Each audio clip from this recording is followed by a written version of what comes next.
Seigneur par des hymnes, quand il a fait des merveilles, chantez le Seigneur terre entière. Alléluia,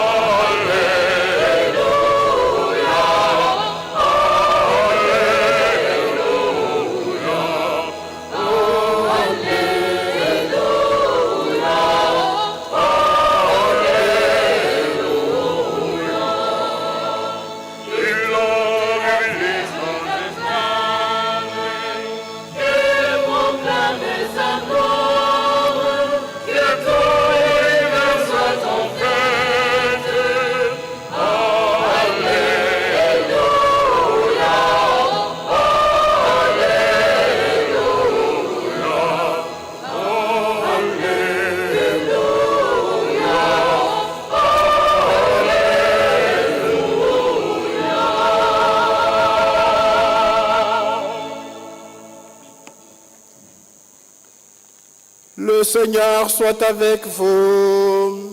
Et avec votre esprit. Évangile de Jésus-Christ selon saint Matthieu.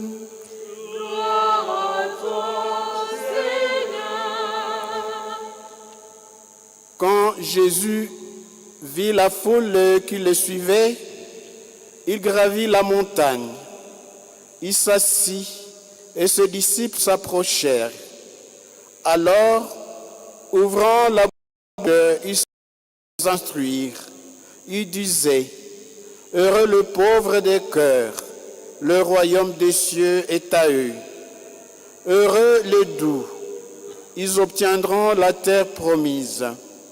Heureux ceux qui pleurent, ils seront consolés. Heureux ceux qui ont faim et soif de la justice, ils seront rassasiés. Heureux les miséricordieux, ils obtiendront miséricorde. Heureux les cœurs purs, ils verront Dieu. Heureux les artisans de paix, ils seront appelés fils de Dieu. Heureux ceux qui sont persécutés pour la justice, le royaume des cieux est à eux. Heureux serez-vous si l'on vous insulte, si l'on vous persécute et si l'on dit faussement toutes sortes de mal contre vous à cause de moi. Réjouissez-vous, soyez dans l'allégresse, car votre récompense sera grande dans les cieux. Acclamons la parole de Dieu. Louange au Seigneur Jésus.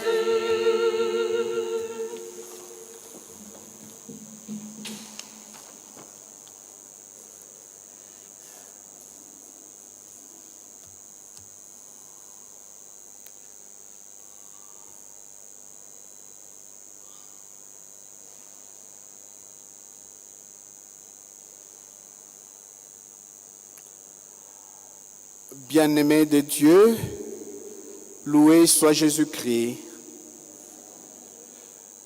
Le 4e dimanche nous invite à méditer sur le bonheur.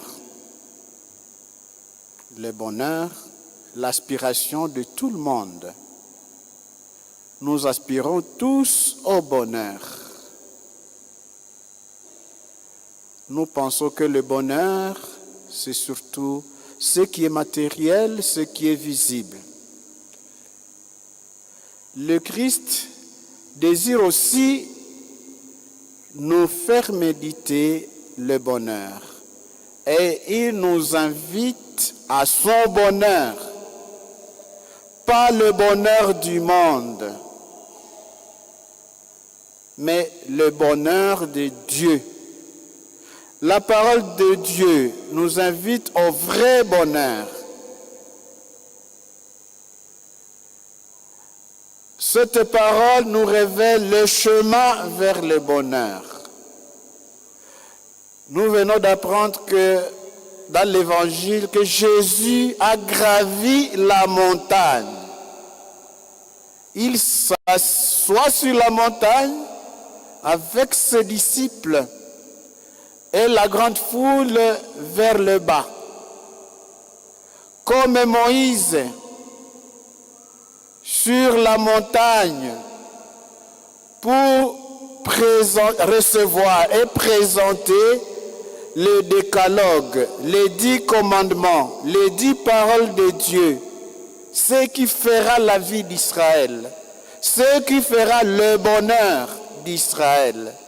Moïse a présenté cela au peuple à partir de la montagne. Et Jésus, aujourd'hui, le nouveau Moïse, il nous présente le vrai bonheur, ce qui fera notre joie, ce qui fera la joie d'Israël. C'est l'accomplissement, la réalisation, la mise en pratique de ces commandements.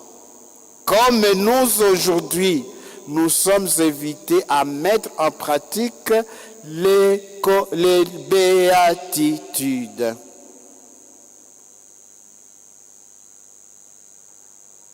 Nous aimons tous le bonheur.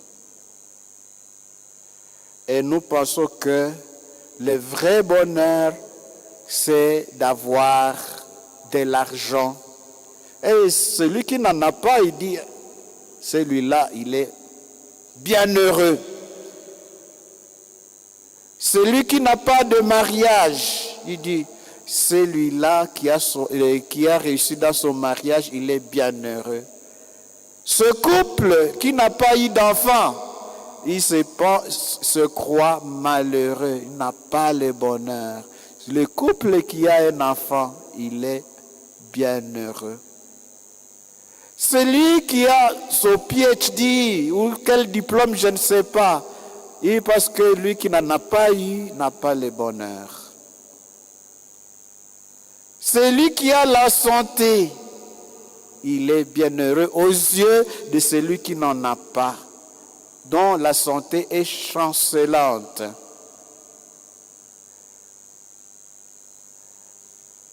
Un spécialiste a dit, un certain Marcel Legault, Jésus est l'essentielle présence qui nous offre à nous-mêmes. L'essentielle présence dont nous avons besoin pour notre bonheur. Le vrai bonheur, la vraie joie, la vraie richesse, la vraie beauté, parce qu'il y a ceux qui aussi s'enorgueillissent de leur beauté. Tout cela, l'essentiel, c'est Jésus. Comme nous l'avons appris dans la première lecture tirée du livre du prophète Sophonie. Cherchez le Seigneur, tous, vous tous, les humbles du pays. Cherchez la justice, cherchez l'humilité. Voilà l'essentiel.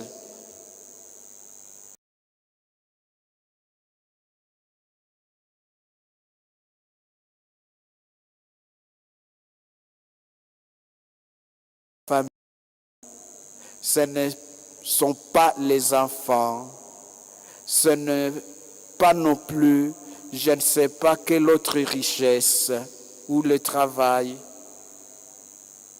Le vrai bonheur, c'est avoir la justice, l'humilité, avoir Jésus en soi-même.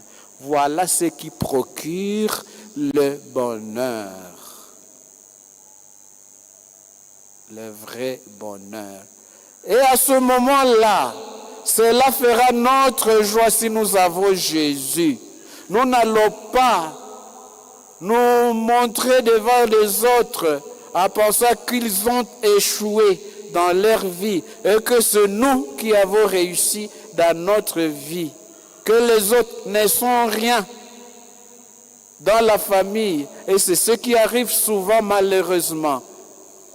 Dans la famille, est considéré celui qui a de moyens,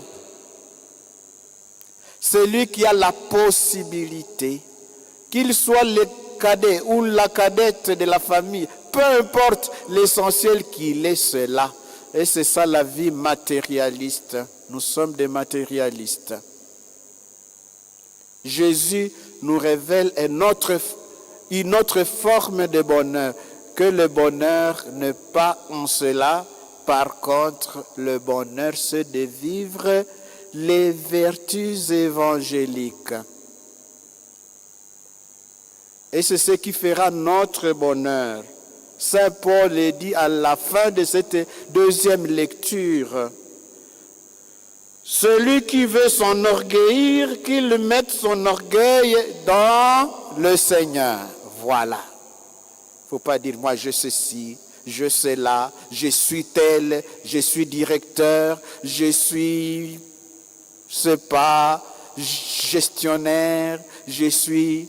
Il ne faut pas dire je suis évêque ou je suis curé, je suis... Non, là ça ne compte pas. Ça ne compte pas. Non. L'essentiel c'est d'avoir Jésus en son cœur. Le vrai bonheur c'est en Jésus. En vivant les béatitudes. Voilà, les béatitudes.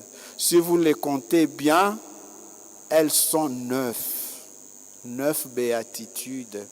Dans les temps, quand nous étions à l'école primaire, on nous avait fait chanter le cantique, là, la chanson, savez-vous ce qu'il y a? 1, 2, et ainsi de suite. 8 béatitudes, c'est 9 béatitudes. 9. Ceux qui ont la Bible vont faire la lecture et revoir les différentes béatitudes. Ce ne sont pas des béatitudes à écouter. Le pauvre de cœur, le doux, ceux qui pleurent. Attention, il faut que je parle de ça, ceux qui pleurent. On pense que ceux qui pleurent sont exclus du bonheur. Les pauvres, même ceux qui pleurent, ou bien ceux qui sont pauvres, le pauvre de cœur et ceux qui pleurent. Jésus veut nous dire que même les pauvres là, ceux qui souffrent là, ils sont aussi les bienvenus dans le bonheur de Dieu. Il y a le bonheur du monde, il y a aussi le bonheur de Dieu. Et ce qui est au-dessus du bonheur du monde, c'est le bonheur de Dieu. C'est ce qui compte. Et c'est l'essentiel. Et si nous pouvions prendre ce bonheur, le vrai bonheur, ce n'est pas ce bonheur matériel, physique, ou les talents que vous avez, ou je ne sais pas quelle grâce tu as, ça ne compte pas. Ma valeur ne vient pas de ce que je possède.